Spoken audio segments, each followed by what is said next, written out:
Welcome to your Hidden Corners audio tour of Venice. This is meant to be listened to during your walk, guiding you in real time out of the crowded hotspots and deep into the architecture, legends, and interesting sights of Venice.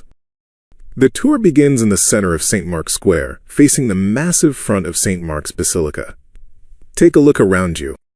This is the ultimate stage. Napoleon famously called this square the drawing room of Europe, but Hollywood knows it as the ultimate playground for action. If you look toward the historic clock tower on your left, you are standing exactly where Daniel Craig's James Bond sprints through the crowds in Casino Royale. The Torre dell'Orologio, or St. Mark's Clock Tower, was completed in 1499 and features a breathtaking blue and gold astronomical clock face that tracks the hours, lunar phases, and the dominant signs of the zodiac, a combination originally designed to help Venetian sailors predict the tides before setting out to sea. At the very top of the tower stand two massive bronze figures, affectionately called the Moors due to their dark patina, who strike a giant bell every hour. Intriguingly, these two figures are not identical. One is depicted as an old man, and the other as a young man, symbolizing the continuous passage of time, with the older man striking the bell 2 minutes before the hour to represent the past, and the younger striking 2 minutes after to represent the future. The clock mechanism is so incredibly intricate that local legend falsely claimed the ruling doge had the clockmaker blinded, so he could never replicate the masterpiece elsewhere. Enjoy the view for another moment, because we are about to leave the crowds behind. Walk toward the clock tower and turn right down the narrow street called Calle della Canonica. You'll veer to the left at the fountain down the narrow street. As we thread through these first few alleys, you'll notice the roar of the main square drops off incredibly fast. Venice is a city of layers. Tourists stay on the main vein, but locals live in the campi, the smaller squares. When you hit Ramo Va and Canonica, you'll turn left. While you walk, notice the stone pavement beneath you. It's called Masegni, made of volcanic stone brought over from the Euganean hills centuries ago. It's designed to withstand the high tides, or acqua alta, that occasionally flood these paths. We haven't crossed any bridges yet, but turn right onto Ramo dell'Anzolo and cross over the bridge and head down Calle del Rimedio. As we cross the bridge, we're heading into the Castello district, one of the oldest residential neighborhoods in Venice. By now you've probably figured out how easy it is to get lost in Venice. All these narrow pathways.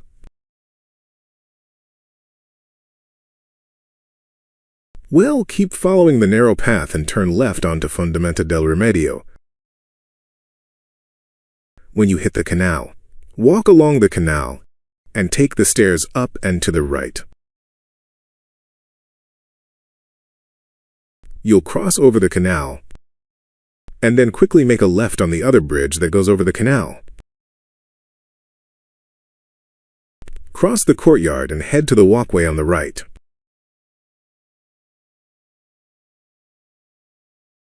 After turning down the narrow walkway, you'll make another quick right.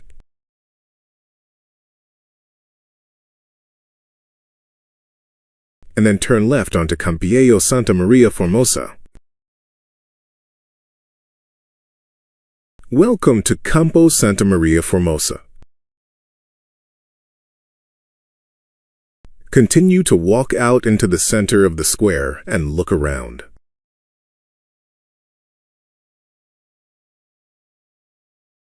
Notice how open it feels? Children kick soccer balls here, and neighbors chat by the stone wellheads in the center. You may even see a small neighborhood market.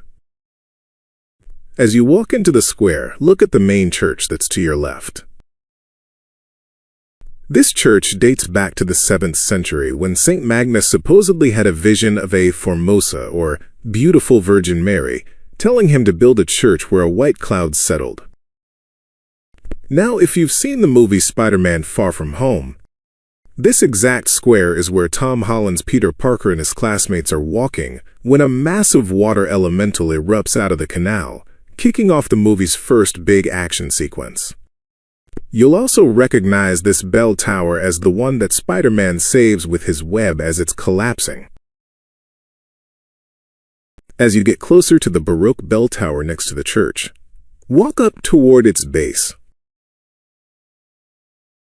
You'll notice that carved directly into the stone above the entrance door is a grotesque, monstrously distorted stone face.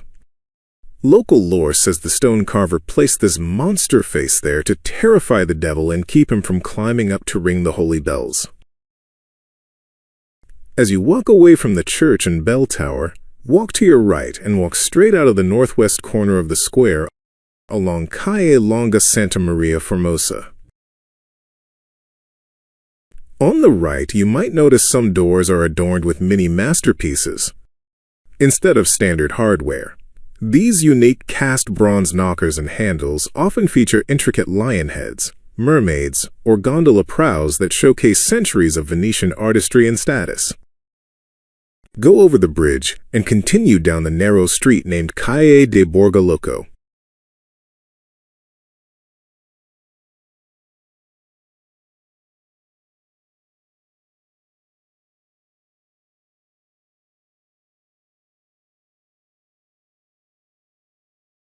You'll eventually cross over another bridge.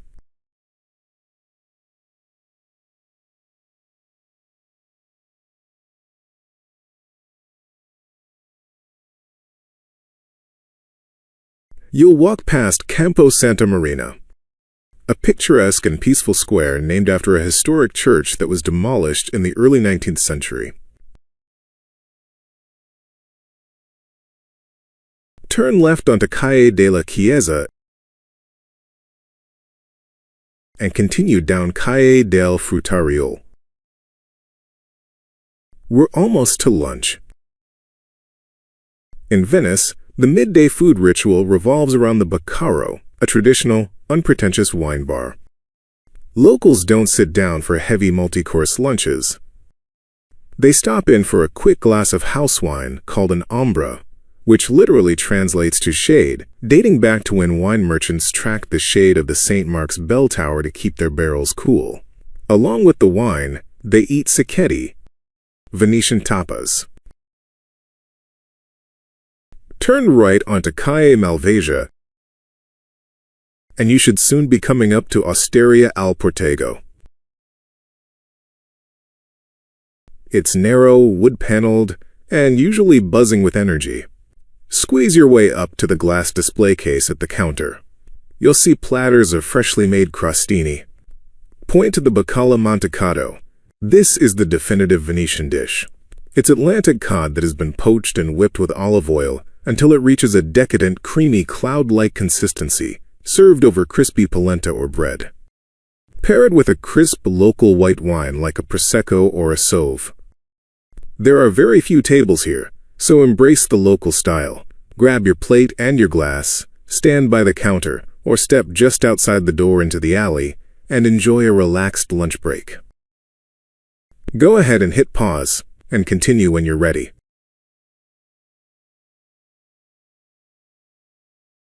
Now that you're fueled up, we are walking toward the commercial epicenter of historic Venice.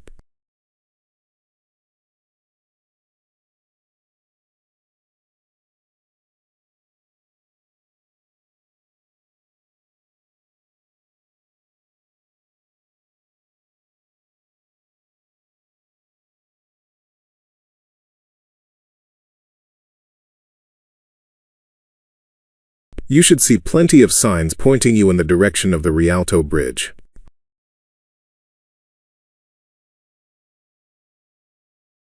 As you walk westward from Campo San Leo toward the Rialto Bridge, you are traversing the historic district of Castello, an area long defined by the frantic energy of international trade. You should soon be crossing the Ponte Sant'Antonio Bridge. It's a charming brick and stone bridge spanning the Rio della Fava Canal.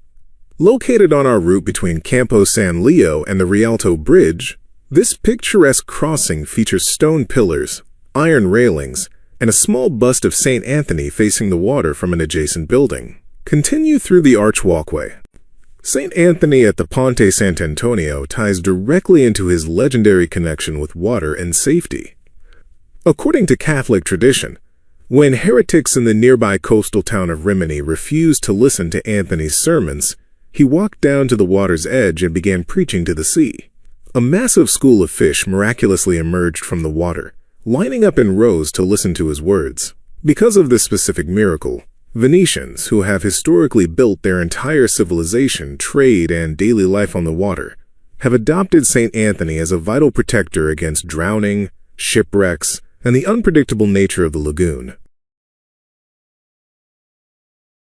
You should soon be arriving in Campo San Bartolomeo, the vibrant crossroads of Venice where locals have gathered just steps from the Rialto Bridge for over 1,000 years.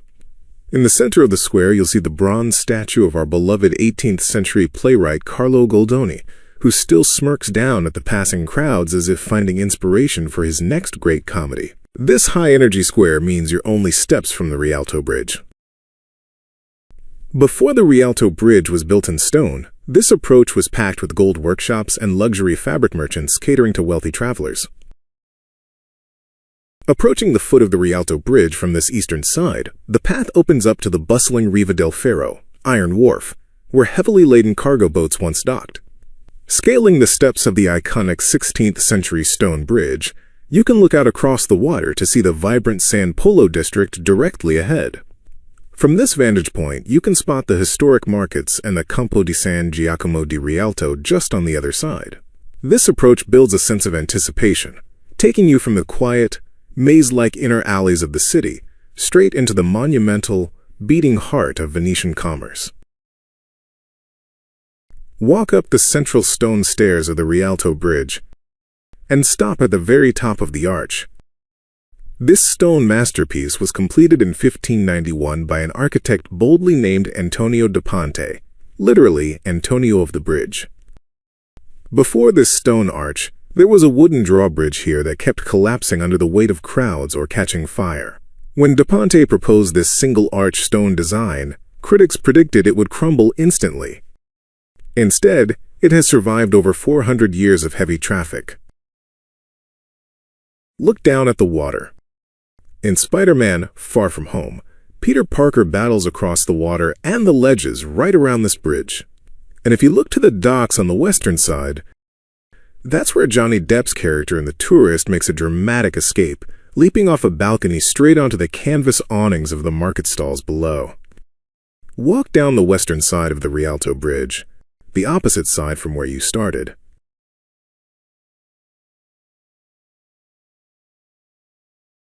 At the bottom of the steps, walk straight out into the open marketplace square.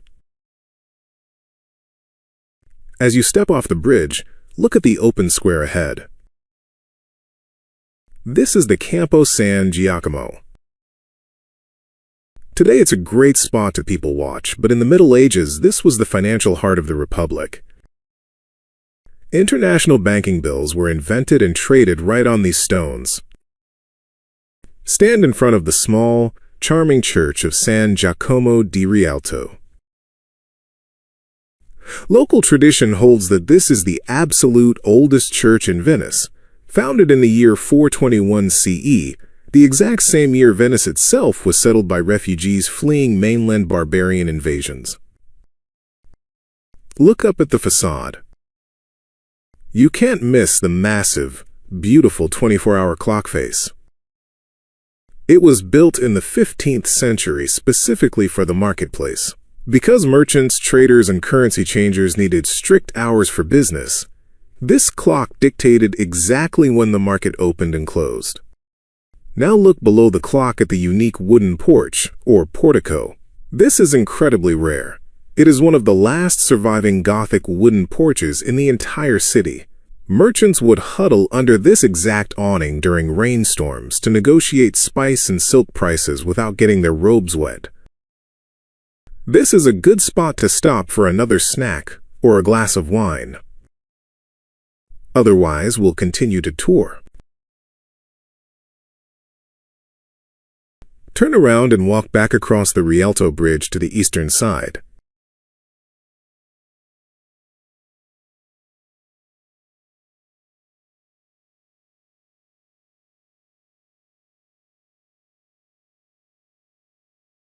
Once off the bridge, turn right and walk along the canal. This is our longest walk of the day, about 12 minutes. As we cross back over the canal and cut south through the San Marco district, we are looking for a hidden gem that most tourists completely miss because it's buried inside a residential courtyard. As we fight through the busy crowd of tourists and before we turn left up ahead, look over to your right and enjoy this view of one of the busiest spots on the Grand Canal.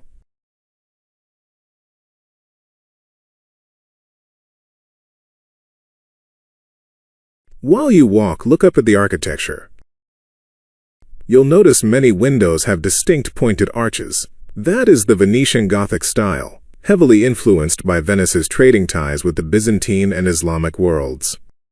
The city took Eastern design elements and blended them with Western European structures, creating something completely unique. We'll be turning left up ahead at Calle Bembo, also called Per San Marco.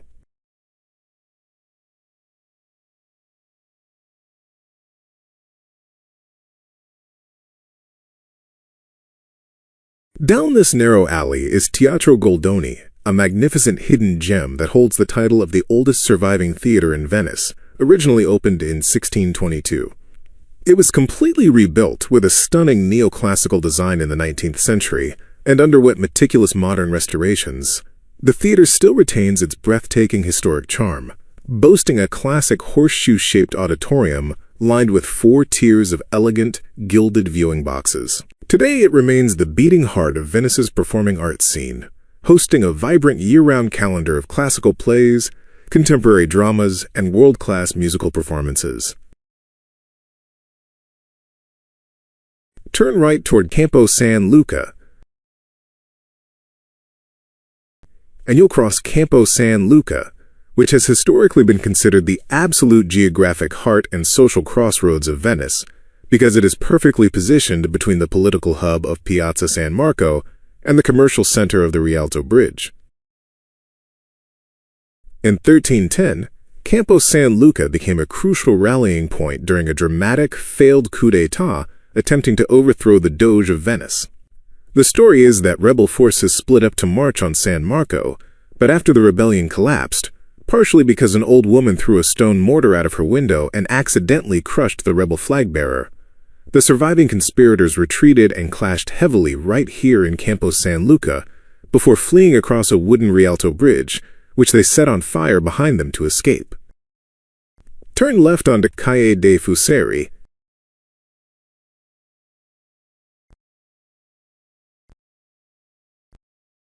keep following the tight corridors of Calle dei Fuseri,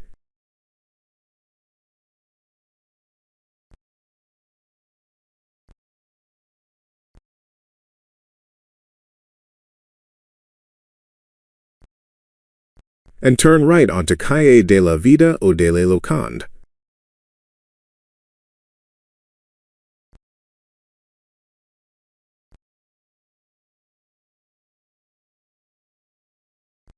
You're going to continue to walk down the narrow Calle della Vida o delle Locande, and you're almost there. Turn left onto Calle Contarini del Bovolo, and it will lead you into a tiny, hidden dead-end courtyard. Step into the courtyard and look up. Rising out of the bricks is the Scala Contarini del Bovolo, the snail staircase. In the late 15th century, the wealthy Contarini family wanted to spruce up their relatively modest palace. They hired a local architect to build this external, multi-arched spiral staircase. In the Venetian dialect, Bovolo means snail shell, and you can see why. It blends Renaissance geometry with Gothic elegance. This striking tower caught the eye of legendary filmmaker Orson Welles. He chose this hidden staircase as a primary filming location for his 1951 cinematic masterpiece, Othello. Imagine Wells's characters pacing up and down these open-air stone tiers during the film's dramatic, tense confrontations. If your feet aren't too tired, you can buy a quick ticket to climb the spiral for a spectacular look over the red clay rooftops. When you're ready to move on, exit the hidden courtyard and turn left. And make a quick right and head into Campo Manine.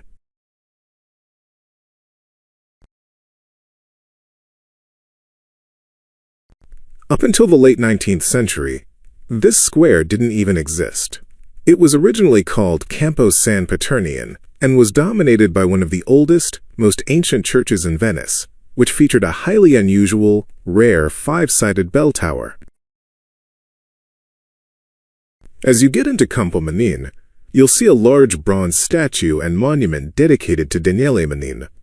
He was an inspiring Venetian statesman and patriot who led the city's heroic 1848 rebellion against the occupying Austrian Empire.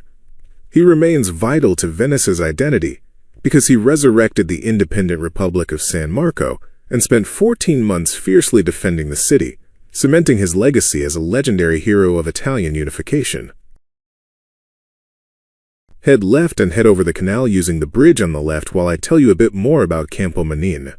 In 1875, the city fathers were so determined to build a grand monument dedicated to Daniele Manine right next to his actual family home that they completely razed the ancient church and its unique tower to the ground to clear space for the modern square and his statue.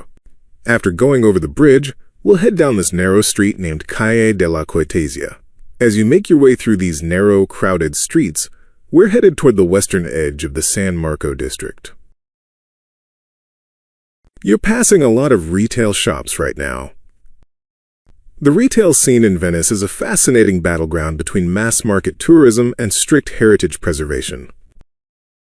To combat the influx of cheap imported trinkets, the city permanently enacted anti-junk regulations that banned new low-cost souvenir shops and mandated warm storefront lighting and explicit origin disclosures on products.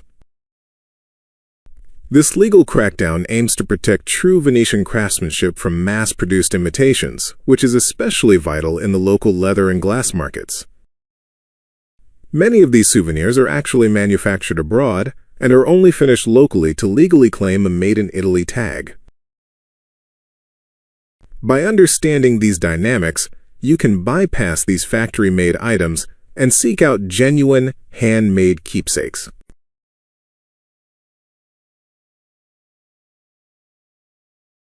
Soon you should be arriving in Campo Sant'Angelo.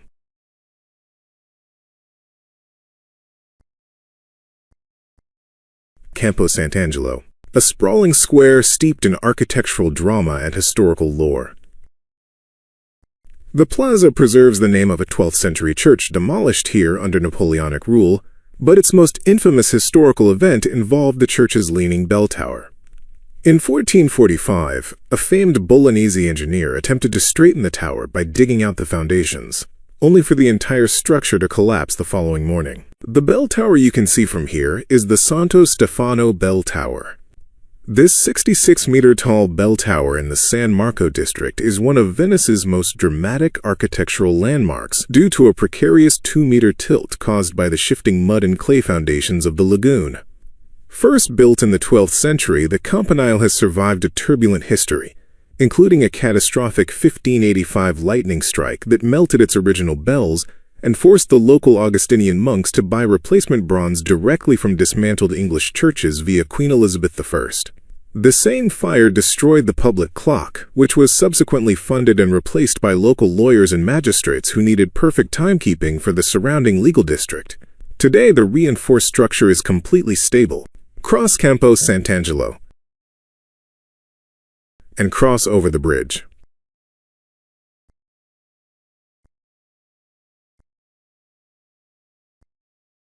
You'll head down Calle dei Frati.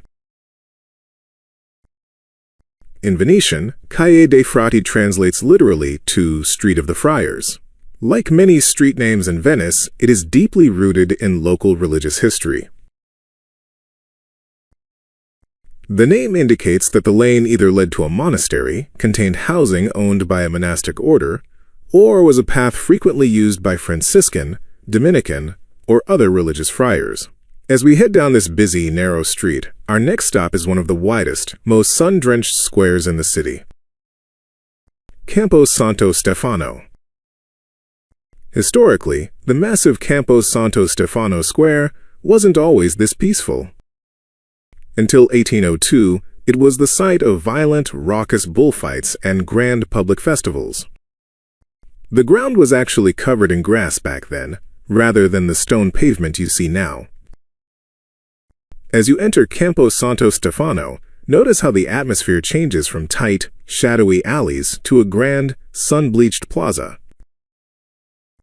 Take a slow walk through Campo Santo Stefano. This piazza serves as a lively crossroads in the San Marco district, completely packed with exceptional architecture and local history. In the center stands a large stone monument dedicated to Niccolò Tommaseo, a 19th-century writer and Italian patriot. He fought alongside Daniele Manin, whose statue we saw a few minutes ago in Campo Manin during the 1848 Venetian Rebellion. Tommaseo also famously authored a 19-volume dictionary that helped define the modern Italian language. As you walk past the statue, you might notice the large number of books behind him. Those books are structurally supporting the rear of his long overcoat, but because of how it looks, locals have humorously nicknamed his statue Il Cadalibri, or in English, the book shitter.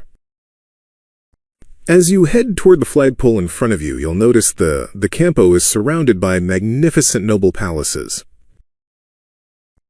Past the flagpole, we'll go left to check out the massive 17th century Palazzo Pisani, built by one of Venice's richest noble families.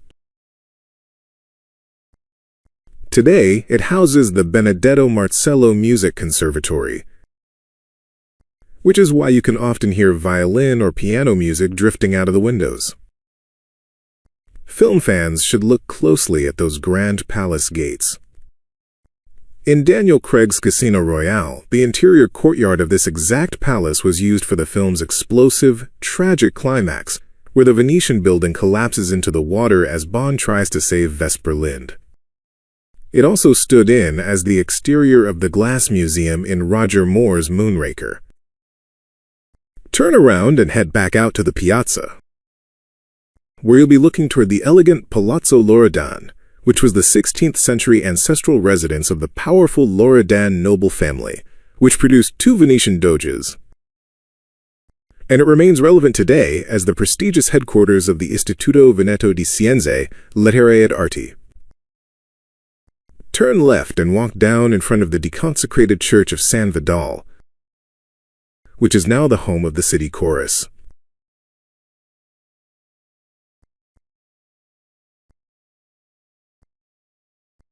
After passing the beautiful exterior of the church, you'll veer to the right and straight toward the large set of wooden stairs you'll see out in front of you. That's Ponte dell'Accademia. This is one of only 4 bridges that span Venice's majestic Grand Canal. By crossing it, we're leaving the bustling San Marco district and are headed into the artistic Dorsoduro neighborhood. This high-arched pedestrian bridge takes its name from the adjacent Gallery dell'Accademia, Venice's premier fine arts museum. While it is celebrated today for providing the ultimate, postcard-perfect view of the Grand Canal looking toward the Basilica of Santa Maria della Salute, the bridge's history is a fascinating saga of architectural rejection, compromise, and accidental permanence. The concept of a bridge at this specific location was first proposed back in 1488, but city council members famously laughed at the idea and refused to even hold a vote. Almost 400 years later, a crossing was finally built in 1854 under Austrian rule, featuring a stark, industrial iron design. Venetians thoroughly detested the original structure, complaining that its heavy metallic look clashed horribly with the city's historic stone architecture and that its low clearance obstructed boat traffic. By the 1930s, severe corrosion forced the city to demolish the metal bridge. While locals passionately campaigned for a lavish stone replacement, similar to the Rialto Bridge, the city opted for a rapid, budget-friendly solution. In just 36 days, a massive, all-wooden arch bridge was constructed and opened on February 15, 1933. It instantly became the longest wooden arch bridge in Europe. As you walk across the wooden slats of the Ponte dell'Accademia, stop for a second right in the middle. Look left down the canal toward the massive dome in the distance. This is arguably the most famous view in Venice. The bridge was intended to stand for only a few years.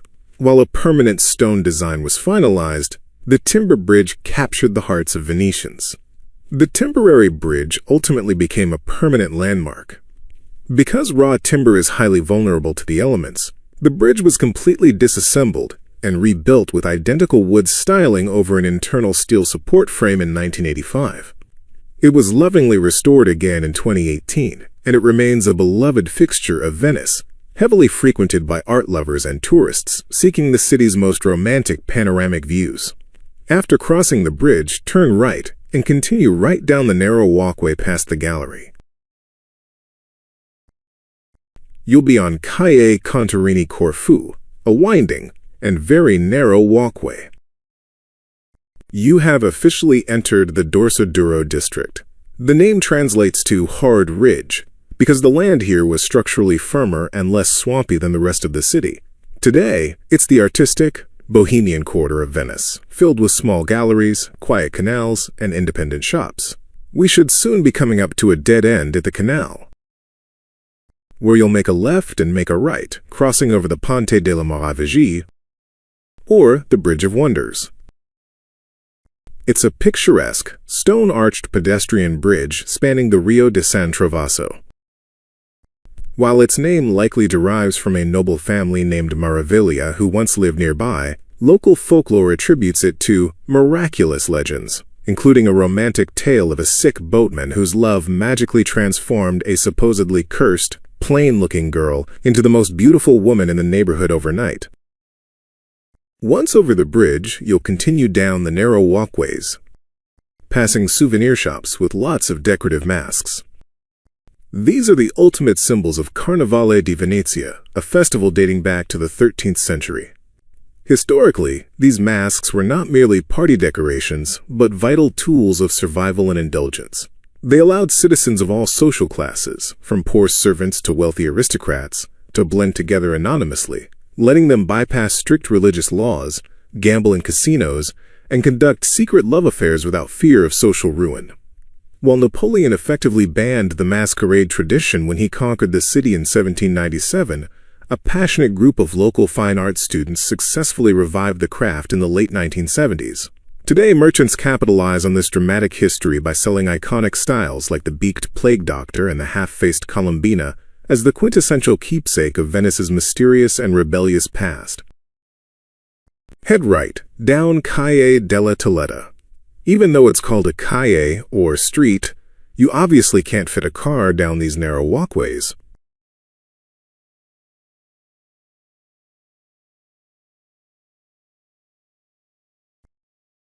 You'll soon come up to a small bridge, one of the 435 architectural bridges of Venice that weave together roughly 118 distinct lagoon islands.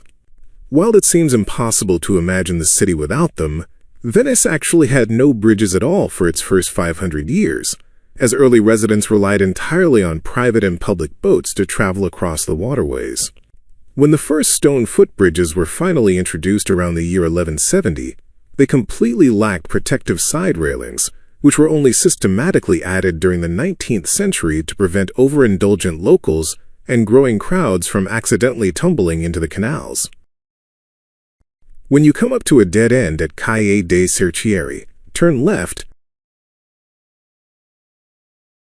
and then make a quick right, heading toward yet another bridge over the canal.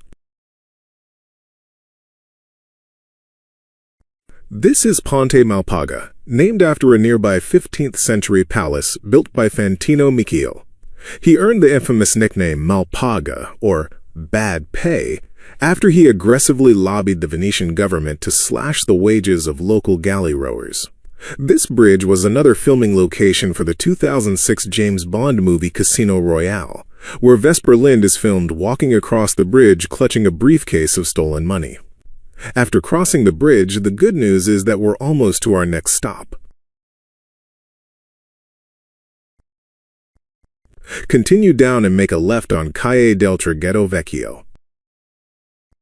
That's when you'll arrive in Campo San Barnaba. When you get to Campo San Barnaba, walk to the center of the square and look at the classic church facade with its massive columns, and get ready for another classic movie moment. If you are a fan of Harrison Ford, you are standing directly in front of the library from Indiana Jones and the Last Crusade. In the movie, Indy enters this building to find the hidden tomb of a knight, breaks through the floor, and eventually pops open a manhole cover right out here in the middle of the square, startling the outdoor cafe patrons and shouting, "Ah, Venice!"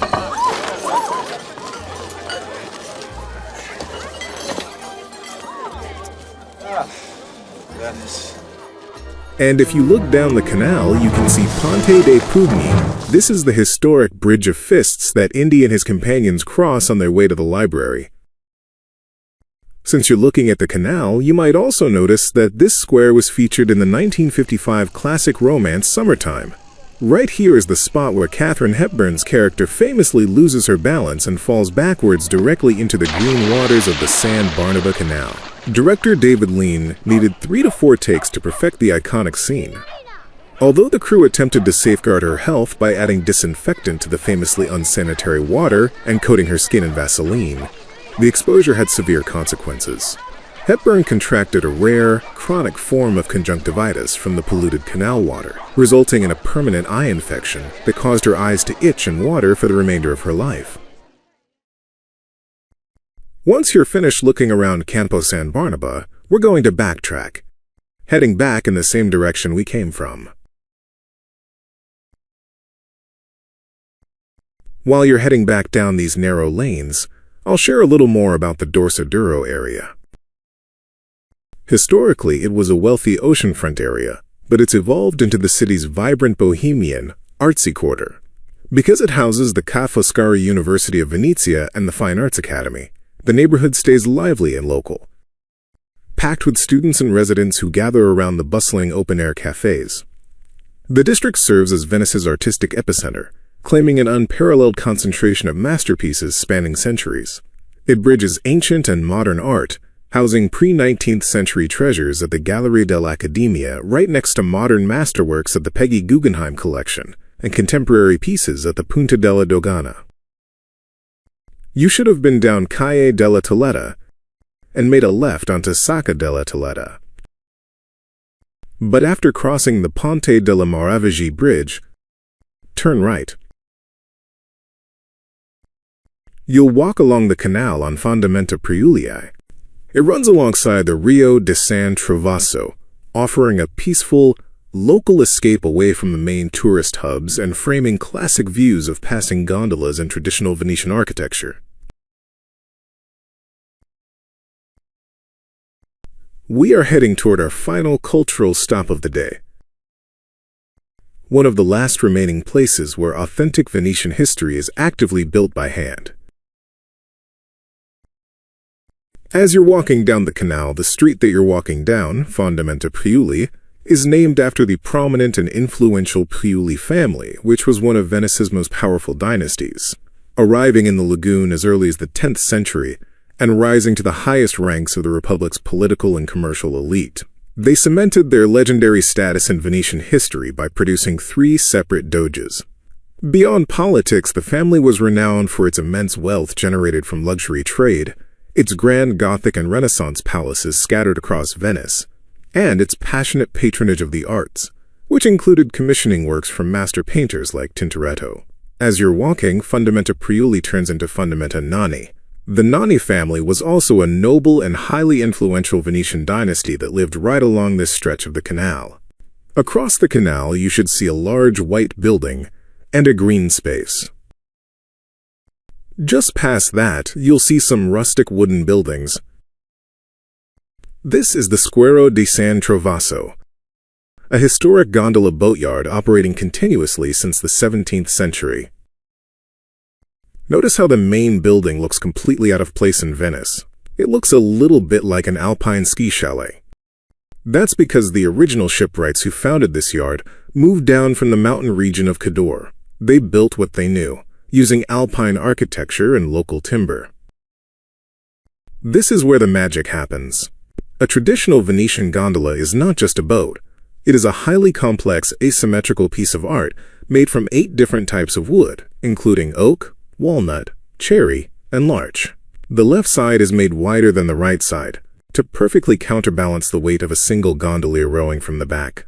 From this bank, you can watch the master craftsman, the Maestri d'Ascia, using fire to bend the wood, applying black tar sealant, and restoring these iconic vessels.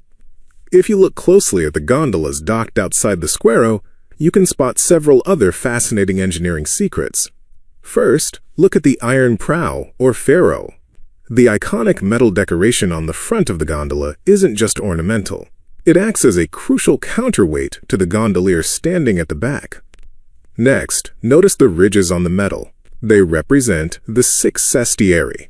The 6 forward-facing ridges represent the 6 historic districts of Venice, while the single, backward-facing prong represents the island of Giudecca. Look at the very top of that metal prow.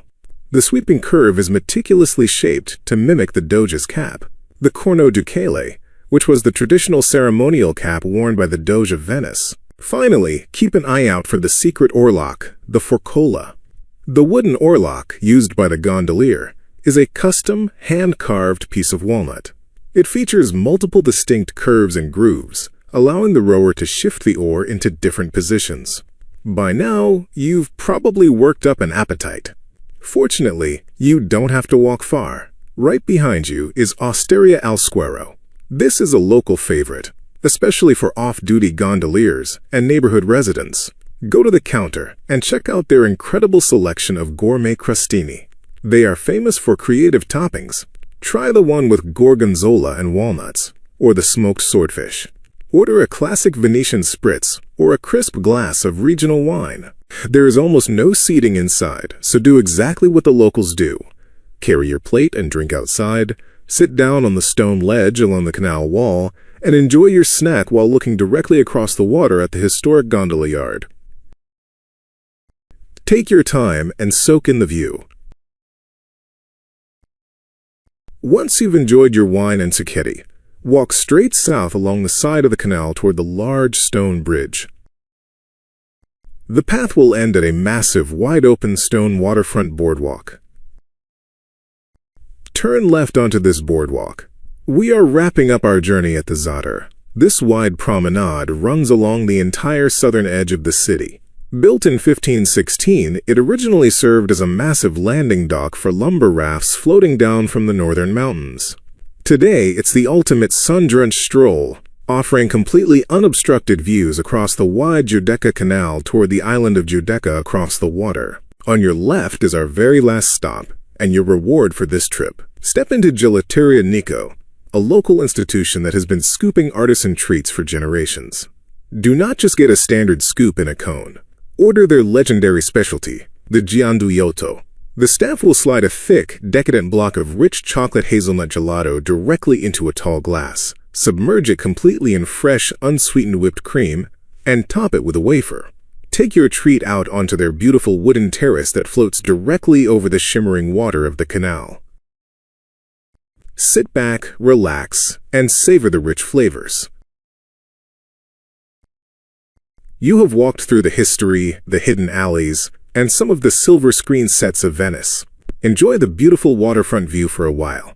If you'd like one more bonus location with a terrific view of the city, and you're up for a little more walking, continue down the Zattere about a half mile. You'll reach the endpoint of the Dorsoduro and the Basilica Santa Maria della Salute. There, you can take pictures across the Grand Canal at St. Mark's Square. And if you'd like one more Indiana Jones stop, the Salute Vaporetto stop in front of the church was the establishing scene when Indy and Marcus arrive in Venice.